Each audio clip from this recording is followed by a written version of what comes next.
This is Prabha Verma here with my next video on graphical representation of cumulative frequency distribution or an ogive. There are two types of ogive, the less than type of ogive or the more than type of an ogive. Today in this video I am going to discuss the less than type of an ogive. Now before I move on to this, in class 9th you have already studied how to plot graphically a bar graph, a histogram and a frequency polygon. In class 10th you learned to find the cumulative frequency. So moving on further, we learn how to plot a graph of a CF. Now in the exam, the question that will be given to you will be like in this case over here, I've given you a regular table with class intervals over here and the class size is 10 over here. I've given you the frequencies over here, that is the frequencies of 5, 3, 4, 3 and so on and so forth.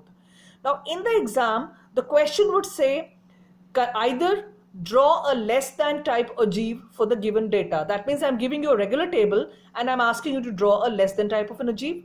Or the question will say that convert it into a less than type of a distribution and hence draw a less than ogive. In either of the cases, it is safer that you convert it into a less than type of a table. Now conversion of this table has already been covered by me in my previous video. So over here, I've converted the regular table into a less than type table. And when you write the less than type table, you always use the upper class limit. You always use the upper class limit. So I've written less than 10, less than 20, less than 30, and lastly less than 100. And then the frequency in a less than table is that the CF is given to you. The first one gets copied as it is. Then this 5 plus 3 gives me 8. Then this 8 plus 4 gives me 12. And so on and so forth till I get the last value as 53.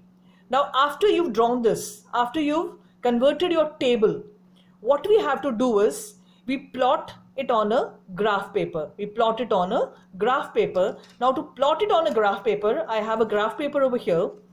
What I'm going to do is that on the x-axis, I plot the upper limits. When I say the upper limits, it was 10, 20, 30, 40, 50 and so on and so forth. So I have plotted the upper limits on the x-axis. Then your CF over here was 5, 8, 12, 15.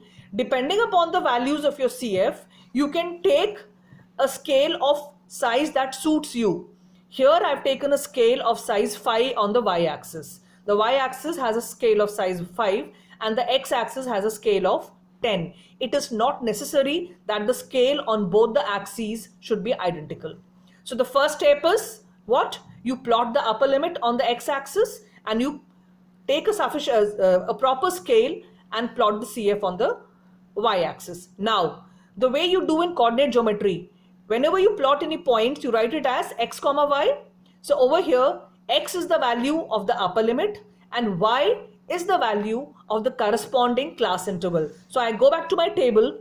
My first x will be 10 and the corresponding y will be 5. So I first plot 10 comma 5. So I have plotted over here. When I come to this first point, it is 10 comma 5. Next, the table says 20 comma 8. So I have plotted 20 comma 8. Similarly, 30 comma 12, I have plotted the entire thing. That means you are going to plot with this value, with this value and with this value. The upper limits and the CF you will keep on plotting. 10 comma 5, 20 comma 8, 30 comma 12, 40 comma 15, 50 comma 18 and so on and so forth. So I have plotted all the points on this graph completely. Now a cumulative frequency curve is never drawn with a scale. It is always a freehand curve. So starting from the first point, I have just joined these points with a freehand. That means you are not going to use a ruler to join these points. All these points have to be joined by a freehand curve. And this curve is called as a less than ogive.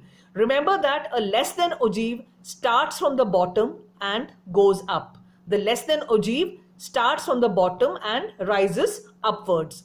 Now next we come down to another important aspect of this, that how do we find the median from an ogive. How do we find the median graphically?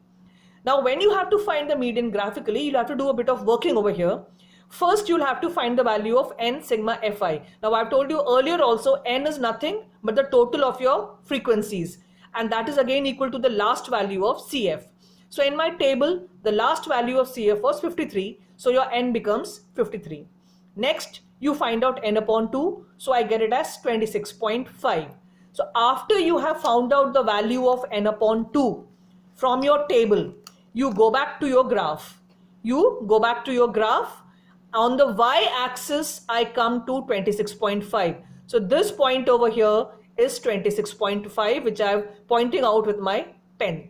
This point is 26.5. That is what? This is the value of n upon 2. From this point on the y-axis, I draw an absolutely straight line. This line is parallel to my x-axis. I draw an absolutely straight line till my ogive, that is till the graph. And from here, I drop a perpendicular till the x-axis. That means from n by 2, I draw a line parallel to the x-axis till the graph. Then from the graph, I come down to the x-axis, and the point where this perpendicular and the x-axis meet, I have circled it. That is given as the median, and this is approximately equal to 66.4. It is lying between 65 and 70, so it is 66.45 approximately.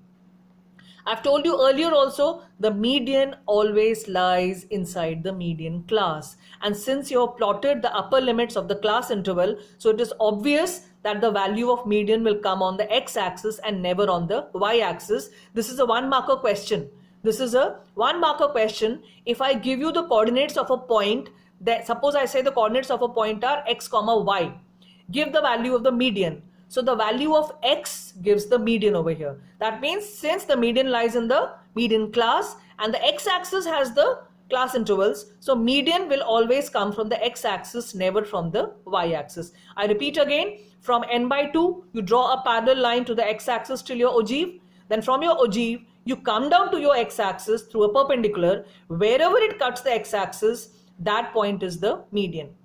Another question that is asked is, plot the median graphically and verify it through a formula. So first you will plot it, then you will use the formula of median, solve it and get the answer. Your answer through the formula and your answer through the graph should be same, because the median cannot change over here. There can be a variation of decimals here and there, but otherwise your answer should come as same. I hope it is very clear to all of you. This is an important question. This comes as a 4 marker in the board examination. Thank you.